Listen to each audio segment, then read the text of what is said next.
नमस्कार, मैं हूं आपके साथ मयंक मिश्रा। आज 25 तारीख है और देखिए अमेरिका ने ईरान के खिलाफ सबसे बड़ी आर्थिक जंग शुरू कर दी है। आर्थिक जंग का ऐलान कर दिया है, इकोनॉमिक वॉर कहा जा रहा है और इसका नाम रखा गया है ऑपरेशन इकोनॉमिक आउटकास्ट। ये ऑपरेशन की शुरुआत की है अमेरिका ने। अमेरिका के फाइनेंस मिनिस्टर स्कॉट बेसेंट की तरफ से कई ऐलान हुए हैं, कई प्रतिबंध लगे हैं और अगर सरल भाषा में आप समझें तो अमेरिका की एक कोशिश है कि ईरान की इनकम के जितने सोर्स हैं उन पर लगाम लगाई जाए, उनको रोका जाए। देखिए 60 से ज्यादा जहाज हैं, पर्सनालिटीज हैं, संस्थान हैं, इन पर प्रतिबंध लगा दिए गए हैं जो कि ईरान के हैं। अमेरिकी वित्त विभाग का मुख्य उद्देश्य ईरान के तेल के निर्यात और कमाई के संभावित सभी साधनों को रोकना है, यानी जिस जरिए से ईरान की कमाई होती है इसको रोकने की कोशिश है। इसीलिए ये इकोनॉमिक वॉर कहा जा रहा है। अन्य देशों को भी अमेरिका की तरफ से चेतावनी दी गई है कि जो ईरान के साथ व्यापार करेगा, ईरान का तेल खरीदेगा, ईरान का पेट्रोकेमिकल खरीदेगा, उन सबके साथ उन पर टैरिफ्स लगाए जाएंगे और सभी देशों को यह वार्निंग दी गई है कि ईरान के साथ अपने संबंध खत्म कर दीजिए। इस तरह की बातें आई हैं।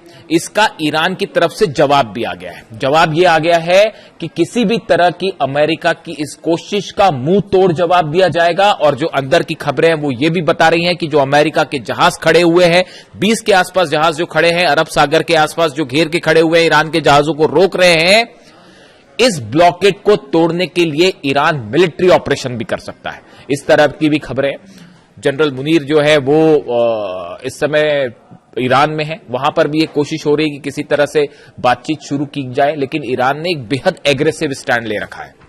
ये बात शुरुआती हो गई अमेरिका और ईरान की, लेकिन इस बीच जो मैंने थंब भी दिया है अपना कि अमेरिका ईरान की इस आर्थिक जंग के बीच भारत के एनएसए अजीत डोवाल चीन में है और भारत के विदेश मंत्री एस जयशंकर रूस में है। ये दो बेहद अहम खबरें हैं। देखिए ये सब कुछ ऐसे समय में हो रहा है जब पूरी दुनिया की इकोनॉमी में उथल पुथल मची हुई है। अमेरिका अपने टैरिफ वाले मोड में अभी तक अड़ा हुआ है। कनाडा के साथ जो है वो तनाव देखने को मिल रहा है। आप जान ही रहे हैं कि टैरिफ को लेकर कनाडा और अमेरिका आमने सामने है और ईरान और अमेरिका के बीच में अब ये आर्थिक वॉर जो है ये शुरू हो चुका है। ऐसे में इन दोनों बैठकों का, दोनों विजिट्स का जिक्र करना जरूरी है। अजीत डोवाल की चीन यात्रा और एस जयशंकर की रूस यात्रा, उन्होंने पुतिन से भी मुलाकात की है। पहले हम अजीत डोवाल और चाइना की बात करें। देखिए अजीत डोवाल जो है उन्होंने वांग यी विदेश मंत्री जो है चाइना के, इनसे बातचीत की है, इनसे उनकी मुलाकात हुई है। अब सवाल यह है कि अजीत डोवाल इन पूरे हालात के बीच में उनका चीन दौरा कितना अहम है। देखिए इस 2 दिवसीय दौरे, 2 दिन का यह दौरा है, का मुख्य उद्देश्य एलएसी पर शांति बनाए रखना, सीमा विवाद का समाधान और सैनिकों की वापसी यानी डी एस्केलेशन पर चर्चा करना, ये मुद्दे इसमें अहम है। देखिए मोटे मोटे तौर पर अगर बात करें तो एक तो सीमा विवाद जो है इसको लेकर चर्चा होगी। हथियार जो एलएसी के आसपास है इनको कैसे कम किया जाए, अरुणाचल में तनाव ना हो, तिब्बत में जो हाइड्रो पावर प्रोजेक्ट चीन की तरफ से आगे बढ़ रहा है इसको लेकर चर्चा होगी कि कैसे इस पर क्या समाधान हो सकता है। और ब्रिक्स सम्मेलन, देखिए सितंबर में भारत में ब्रिक्स सम्मेलन होना है जिसमें जिनपिंग की भारत यात्रा को लेकर इस दौरे में एक खाका तैयार कर लिया जाएगा, ऐसा कहा जा रहा है। ईरान के राष्ट्रपति भी भारत आएंगे ब्रिक्स सम्मेलन में सितंबर में, ऐसा कंफर्मेशन ऑलरेडी आ चुका है। तो ये एक बहुत अहम मीटिंग होने जा रही है ब्रिक्स में, जिसमें शी जिनपिंग शामिल हो सकते हैं, ईरान के राष्ट्रपति शामिल हो सकते हैं और बाकी जितने सदस्य हैं उनके राष्ट्र प्रमुख शामिल हो सकते हैं। ये अपने आप में एक बड़ा समिट होगा, खासकर इन हालात के बीच में, खासकर अमेरिका की तरफ से जो ट्रेड और टैरिफ की धमकियां चल रही हैं इसके बीच में। अब देखिए पिछले साल अगस्त के आखिर में जब पीएम मोदी एससीओ समिट के लिए चीन के तियानजिन गए थे तो वहां शी जिनपिंग से उनकी मुलाकात हुई थी और आपसी संबंधों पर चर्चा भी हुई थी। पिछले कुछ समय में आप देखें तो कई मंच ऐसे हैं एससीओ समिट में भी जहां पर भारत ने ईरान का साथ दिया है। यूनाइटेड नेशंस में भी, एससीओ समिट में भी, और जहां तक मुझे याद है एससीओ समिट में तो भारत ने ईरान की जो है वो खुलकर साथ दिया था। इस जंग जो हमले हुए थे उसका विरोध किया था भारत ने, ईरान पर जो हमले हुए थे। यानी एक तरफ विजिट अजीत डोभाल साहब की जो चीन की है वो भारत और चीन के रिश्ते आने वाले समय में कैसे होंगे इसको लेकर बेहद अहम है। देखिए, अमेरिका ने उन 5 देशों पर 100% टैरिफ का ऐलान कर दिया है जो ईरान से जो रूस से तेल खरीदते हैं, माफ करिएगा, रूस से तेल जो खरीदते हैं, ऐसे 5 देशों पर, जिसमें भारत भी शामिल है, जिसमें चीन भी शामिल है। और बताया जा रहा है 31 तारीख को अमेरिकी संसद में प्रस्ताव आएगा और अगर दूसरे सदन से भी पास हो जाता है और ट्रंप सिग्नेचर कर देते हैं तो फिर ये कानून का रूप लेगा। और उसमें यह कहा गया है कि रूस से जो देश तेल खरीद रहे हैं, ऐसे 5 जो टॉप देश हैं, इन पर 100% टैरिफ लगेगा, जिसमें भारत और चीन दोनों शामिल है। यानी अमेरिका का जो ये टैरिफ वॉर है, इस टैरिफ वॉर में चीन भी निशाने पर है और भारत पर भी 100% टैरिफ लगाने की बात है। इस लिहाज से भारत, चीन, रूस, इनके बीच पे कोऑपरेशन बेहद अहम हो जाता है और इसका एक रोड मैप, इसको लेकर तमाम अंडरस्टैंडिंग इस अजीत डोभाल साहब की चाइना विजिट के दौरान बन सकती है। बात नंबर 1। बात नंबर 2, देखिए अभी 22 अगस्त की खबर है, पनामा फ्लैग का एक जो जहाज था वो भारत के करीब डूबने लगा, बंगाल की खाड़ी के पास वो डूबने लगा। ऐसे में उसमें कई चीनी नागरिक भी सवार थे। जैसे ये खबर आई, स्ट्रेस सिग्नल भेजा गया, भारत के नेवी ने ऑपरेशन शुरू किया वहां पर और कई चीनी नागरिकों को उसमें बचाया गया और जो लापता है उनकी तलाश जारी है। जिस तरीके से भारत ने ऑपरेशन किया है उससे चीन में एक अच्छा संदेश गया, मतलब चीन का कई ग्लोबल टाइम्स वहां का जो एजेंसी है उसने भी और तमाम अधिकारियों ने भी भारत की सेक्शन की तारीफ की कि उन्होंने चीनी नागरिकों की जान बचाई, तो एक ठीक मैसेज गया।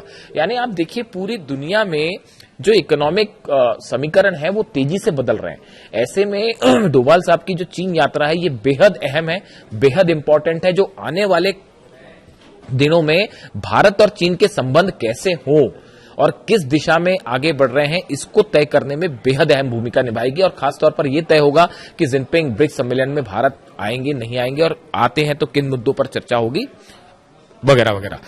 इसी बीच दूसरी अहम खबर जो है कि एस जयशंकर, भारत के विदेश मंत्री, वो मॉस्को की यात्रा पे हैं और वहां पर उन्होंने रूस के राष्ट्रपति व्लादिमीर पुतिन से मुलाकात की। इसकी तस्वीरें भी सामने आई हैं और इस दौरान बताया जा रहा है कि कई बड़े एजेंडे हैं, खास तौर पर व्यापार, ऊर्जा, ऑयल, इन तमाम मुद्दों पर रूस के साथ चर्चा हुई है। और ये सब कुछ कब हो रहा है? जब ईरान के खिलाफ अमेरिका ने इकोनॉमिक वॉर छेड़ दी है। ऐसे में ऑयल, भारत रूस से तेल ले रहा है जिस पर लगातार अमेरिका की तरफ से आपत्ति जताई जा रही है। इसी को लेकर जो है वो टैरिफ का ऐलान है। भारत ने अपना स्टैंड साफ कर रखा है कि जो भारत के नेशनल इंटरेस्ट में होगा वही कदम भारत आगे उठाएगा, उसी के मुताबिक फैसले लिए जाएंगे। ये भारत की तरफ से साफ है। अब देखिए, अगर आप इस ग्लोबल सिचुएशन को देखें, खासतौर पर मिडिल ईस्ट में और ऑयल को लेकर और अमेरिका के टैरिफ्स को लेकर, देखिए कनाडा और अमेरिका के बीच में भी जो टैरिफ वाली वार्ता थी वो फेल हो गई और वहां के दोनों नेताओं के बीच में, ट्रंप के बीच में और उनके बीच में जो है कार्नी के बीच में, लगातार ऐसे बयान आए हैं जो बेहद ज्यादा चिंता पैदा करने वाले हैं। यानी आप देखिए कि ये एक ऐसी भूमिका बन रही है जो एनालिस्ट बता रहे हैं कि पिछले कुछ दिनों में जो ऑपरेशन अमेरिका ने किए ईरान के खिलाफ, फौजी ऑपरेशन, मिलिट्री ऑपरेशन, वो फेल हो गए। यानी अमेरिका अपने मिलिट्री उद्देश्यों को पूरा नहीं कर पाया। ये बात अब सीनेट में भी कही जा रही है, उस पर मैं अलग से चर्चा करूंगा साहब। सीनेट के कई सदस्य ये कह रहे हैं, अमेरिकी संसद के सदस्य कह रहे हैं कि अमेरिका की ये जो जंग थी उसमें ईरान जीत गया है। इस तरह की बातें अमेरिका की संसद में हो रही हैं। यही बात मैंने 28 तारीख को इसी प्लेटफॉर्म से कही थी जब अली खामेनी साहब की शहादत हुई थी।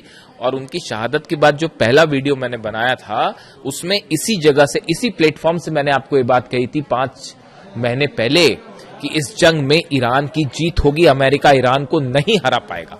और आज ये बात कहां कही जा रही है? अमेरिका की संसद में कही जा रही है। मेरे ऊपर तमाम सवाल उठाए गए कि आप के दावे सही नहीं होंगे, आप जो है वो ईरान को फेवर करते हैं, ऐसे तमाम एलिगेशन मुझ पर लगे।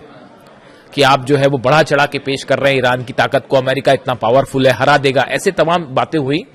लेकिन आज 5 महीने बाद जब अमेरिका की संसद में वहां के सेनेटर इस तरह की बात करते हैं कि इस जंग में तो ईरान भारी पड़ गया अमेरिका के ऊपर, यही बात हमने 5 महीने पहले हमने इसी मंच से कही थी और आज देखिए वो बात सच साबित हो रही है।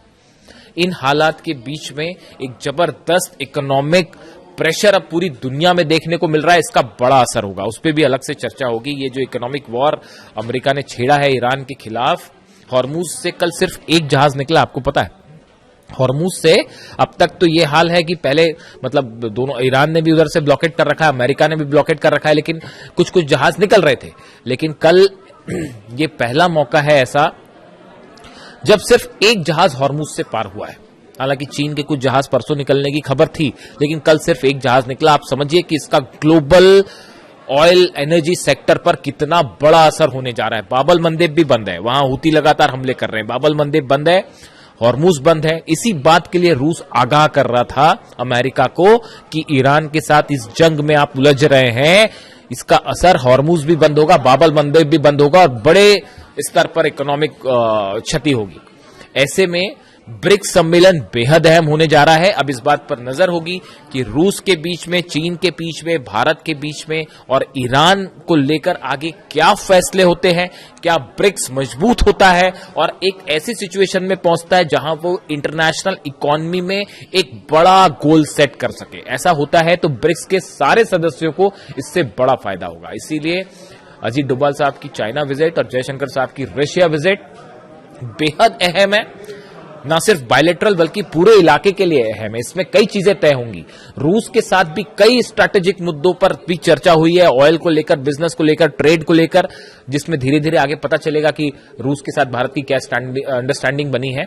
लेकिन फिलहाल इस दुनिया में इकोनॉमिक उथल पुथल के बीच एक तरफ अमेरिका में ये दावे कि भाई ईरान जीत गया है ये जंग और दूसरी तरफ ये नए इकोनॉमिक वॉर का ऐलान अमेरिका की तरफ से किया गया। ऐसे में पूरी दुनिया की इकोनॉमी में एक उथल पुथल मची हुई है, जिसमें आने वाले चंद दिन ये तय करेंगे कि यहां से हालात किस ओर जाते हैं। हमारी नजर है हर चीज पर, जो भी अपडेट होगा आप तक फौरन पहुंचाएंगे। वीडियो कैसा लगा कमेंट करके जरूर बताएं। Thank you so much.